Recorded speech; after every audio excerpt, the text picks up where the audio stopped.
Stop chasing, the hidden reason it never works. Taoist, what if the very thing you're pursuing is retreating from you because you're chasing it?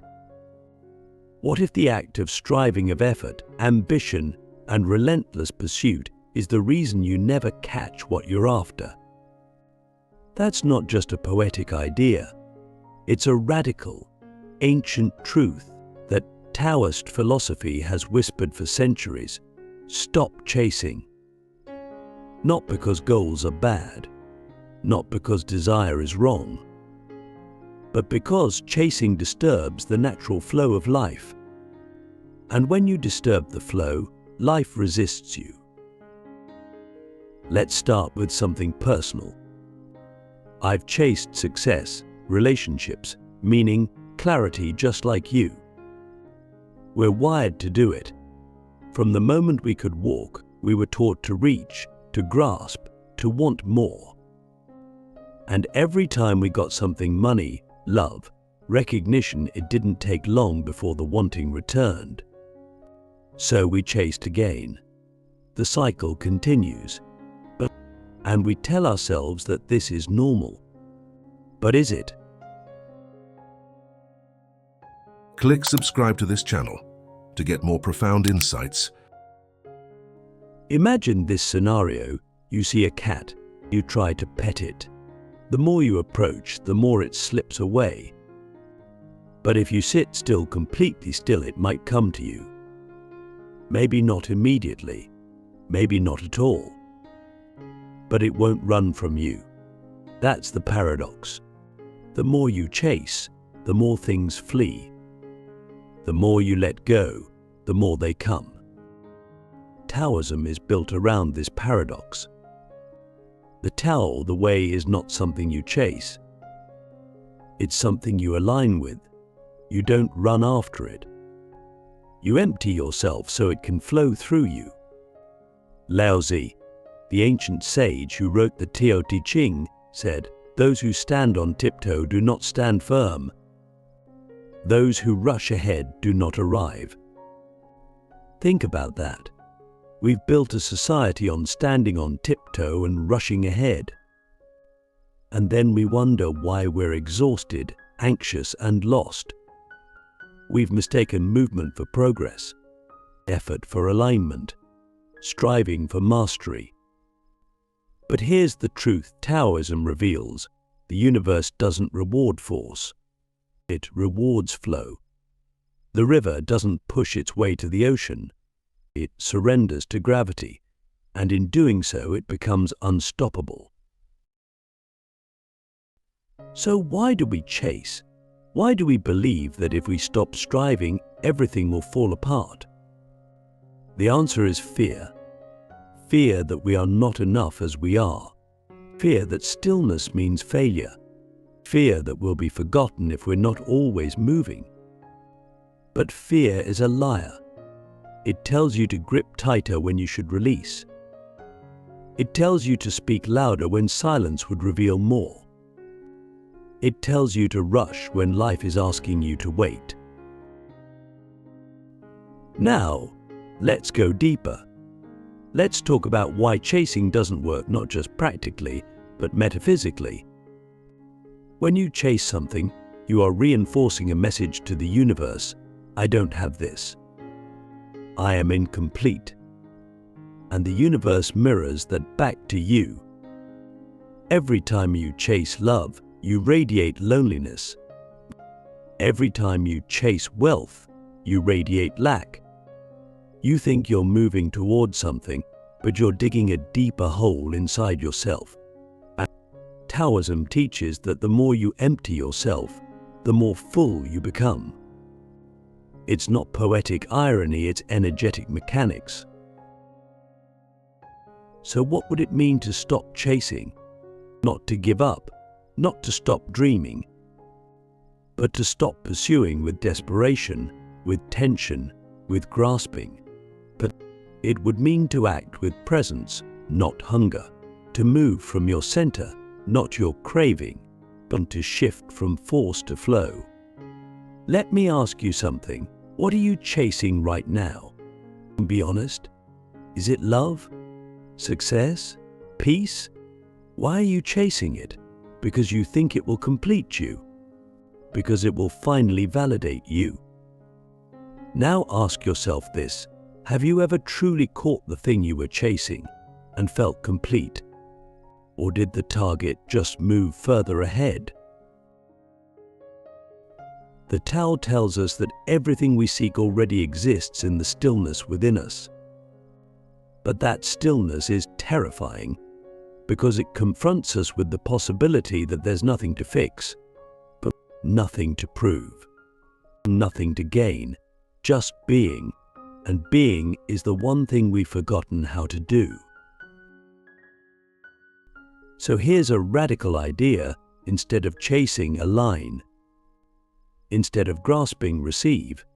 Instead of running, rest. You don't need to shout to be heard by the universe. Sometimes the loudest prayer is silence. Sometimes the most powerful action is inaction. And if you're wondering whether this actually works in real life, just pause. Think of a time when something wonderful happened, not because you fought for it, but because you were open, calm, and ready. Maybe it was a creative idea that came when you weren't trying, a person who entered your life when you weren't looking, a moment of peace that arrived in the middle of chaos. That's not coincidence. That's the Tao at work. So what's stopping you from trusting that? Why do we believe that only through struggle do we earn what we desire? Could it be that the struggle itself is the thing that pushes it away? Let that land. Let it sit in your bones. The art of Wu Wei: how effortless action unlocks everything you're seeking. If chasing creates resistance, then what's the alternative?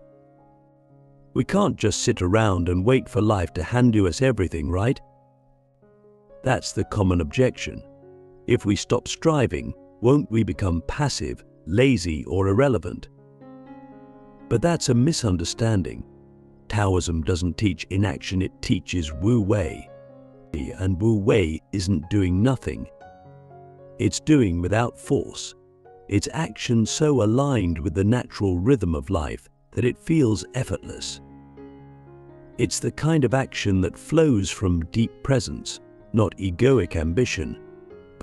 And believe it or not, this is where the real power lives. Wu Wei is one of the most misunderstood concepts in all of philosophy. Western minds, trained to equate effort with success, see it as laziness. But Laozi didn't mean sit on your couch and wait for the universe to bless you. He meant stop swimming against the current. Let the river carry you, not because you're weak, but because you trust its direction more than your own compulsive need to control it. Wu Wei is the art of becoming empty enough to let life act through you. It's what athletes call the zone, when their bodies move with precision and grace without conscious thought. It's what artists feel when the brush paints the picture and they're just watching it happen. It's what children embody naturally, playful, responsive, alive, until we teach them to strive and struggle. So how do we practice Wu Wei in a world obsessed with hustle? It begins with awareness. You have to notice when your actions are coming from fear. But are you sending that email because it's the right moment, or because you're afraid of being forgotten? Are you posting that content because it's authentic, or because your ego needs validation? Are you staying in that relationship because it flows, or because you're afraid to be alone? Wu Wei asks you to pause, not to stop living, but to stop forcing. Because when you move from fear, even the right action becomes corrupted. When you move from presence, even the smallest gesture becomes powerful. There's a story about a man who tried to help a butterfly emerge from its cocoon. He saw it struggling, so he peeled open the cocoon to make it easier. But the butterfly never flew. It died. Why? Because the struggle was part of its becoming. The effort was natural, necessary. The man's interference, though well-intentioned, disrupted the process. That's the danger of forced action. We try to help, push, fix, and in doing so, we often harm what would have grown on its own. Wu Wei is trusting the timing of things. It's knowing when to act and when to wait, when to speak and when to listen, when to pursue and when to release. It's not passivity, it's precision. And it leads to a kind of success that isn't brittle or temporary, but enduring and whole, because it comes from alignment, not ambition. Now ask yourself this: where in your life are you acting from force? What are you trying to push into place? What would happen if you just stopped, just for a moment, and let things be? That pause, however uncomfortable, might reveal something deeper than any plan you've made.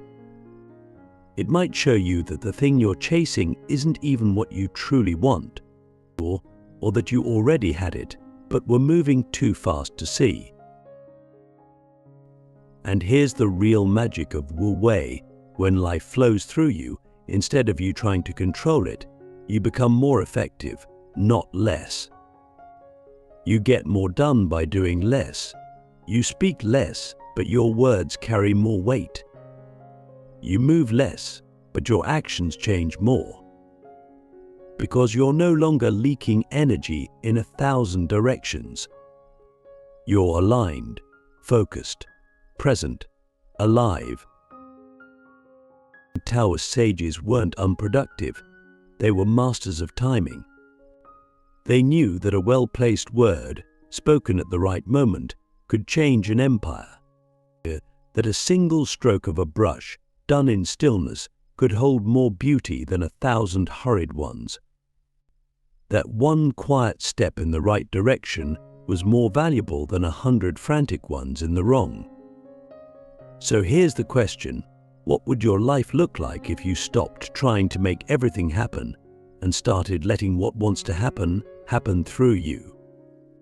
Could you trust that deeply? Could you wait that patiently? Could you listen that closely? The illusion of control. Why letting go gives you real power. We grow up believing that control is the key to success. That if we can just manage our time better, plan every detail, anticipate every outcome, and eliminate every risk, then we'll finally feel safe, successful, and fulfilled. But here's the paradox: the more we try to control life, the more it slips through our fingers. Control is the great illusion, seductive, addictive, and ultimately empty. And Taoism doesn't just challenge the idea of control, it reveals its futility. It shows us that true power doesn't come from manipulating events, but from aligning with them. But it's not about making life bend to your will, it's about bending with life and discovering a deeper strength in that surrender. Think about the last time things didn't go according to plan, when something unexpected derailed your carefully crafted timeline. Maybe it was a lost opportunity, a breakup, an illness, or some other disruption that felt like chaos. In that moment, you probably felt powerless. You may have asked, "Why is this happening to me?" Or "What did I do wrong?" But maybe the better question is, what did this moment reveal that I wouldn't have seen otherwise? Because if you look back, you'll often realize that the things you couldn't control were the very things that transformed you. Growth rarely comes from perfect conditions. It comes from disruption, from failure, from the unexpected. The Taoist masters understood this deeply. They observed nature not as something to conquer, but as something to learn from. A tree doesn't resist the wind it bends. A stream doesn't fight the rock it flows around it. And yet, Both the tree and the stream endure. They adapt, they continue. That's not weakness. That's resilience.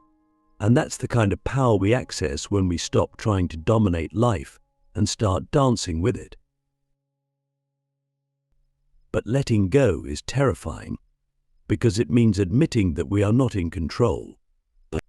That no matter how much we plan, life will always remain partially unknowable. And our ego hates that. It craves certainty, predictability, guarantees. But Taoist wisdom doesn't offer guarantees, it offers freedom. Freedom from the constant tension of needing things to go a certain way. Freedom from the anxiety that arises when life refuses to cooperate. Freedom from the exhausting belief that you are the one holding everything together. Letting go doesn't mean becoming passive. It means becoming wise. It means recognizing what's yours to influence and what's not. It means learning to respond, not react. It means acting with intention, but releasing the outcome. In practice, this looks like setting goals from a place of curiosity, not desperation, showing up fully, but not clinging to results, loving deeply, but not grasping, creating boldly, but not judging your worth by how others receive it. This is what real power looks like. It's not loud or controlling, it's quiet, present, and unshakable. Ask yourself, what are you trying to control right now? A relationship? A career move? Your image? Your future? Now ask, what is that control costing you? Your peace? Your sleep? Your joy? Your authenticity? The things we try hardest to control are often the things we fear losing, but fear doesn't protect, it imprisons. And the moment you surrender that illusion, something miraculous happens. You breathe, you soften, you see clearly, you step into the present moment, which is the only place where life actually unfolds. Taoism invites us to trade control for connection, to trust that there is an intelligence in life far greater than the one we can manufacture through spreadsheets and strategies. It's not blind faith, it's attuned awareness. It's paying attention to the signs, the rhythms, the subtle nudges guiding us, not forcing, but inviting. And when we respond to those invitations with openness instead of resistance, we enter the flow state where effort becomes ease and struggle becomes grace. So here's the challenge. Are you willing to let go of the illusion of control, even if it means stepping into the unknown? Can you trust life enough to stop micromanaging it? Can you trust yourself enough to handle what comes, even if it's not what you expected? The Tao of Enough. Why wholeness was never somewhere else. We spend so much of our lives looking for something. That one thing that will finally make us feel complete. Maybe it's the dream job, the perfect partner, spiritual enlightenment, or some final achievement that will validate all our effort and pain. We chase this idea of enough like it's a destination somewhere out there, beyond the next breakthrough, the next breakthrough, the next success, the next version of ourselves. But Taoism quietly, gently, and radically offers a different truth. You were never lacking. The wholeness you're seeking was never missing. It was never out there. It was always here, in this moment, in this breath, in the space between thoughts. It's not something to be earned, it's something to be remembered. The Tao doesn't reward striving. It doesn't play favorites. It doesn't respond to ambition. It responds to harmony. And harmony begins when we return to the center, when we cease trying to become something and allow ourselves to be. The Tao is like a mirror. It reflects your state. When you're frantic, life becomes chaotic. When you're still, life becomes clear. And when you finally let go of the belief that you're incomplete, life doesn't suddenly become perfect, but it does become enough. The enoughness is not complacency. It's not giving up on growth or improvement. It's the realization that you can grow from wholeness, not from brokenness. That you can act, not because you're trying to fix yourself, but because you love yourself. This is why Taoist sages seemed so serene, not because they had no desires, but because they weren't enslaved by them.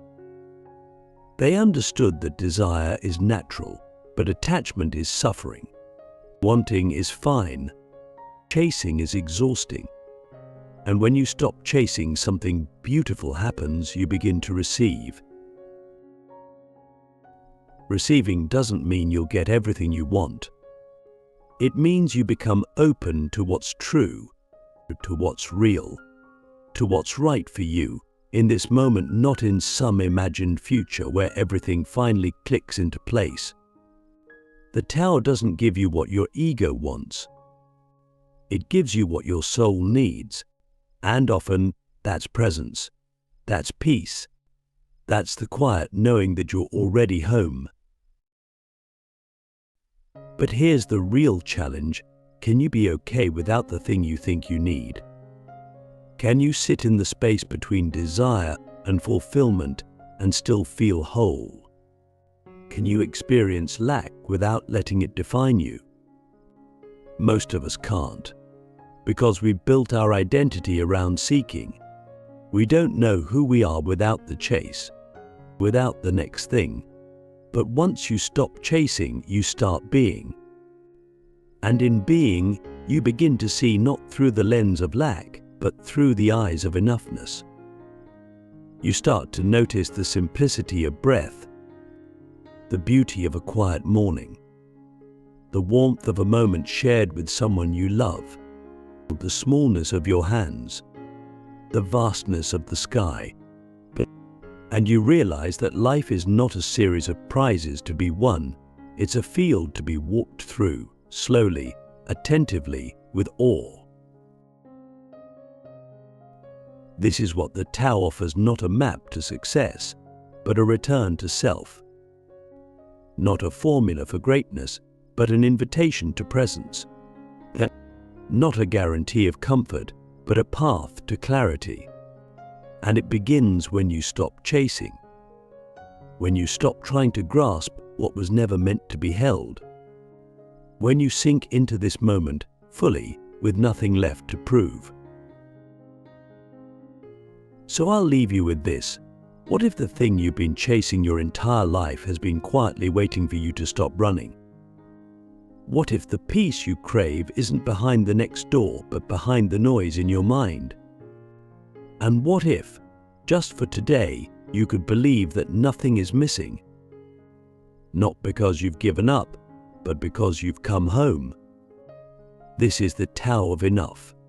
This is the end of the chase, and the beginning of everything.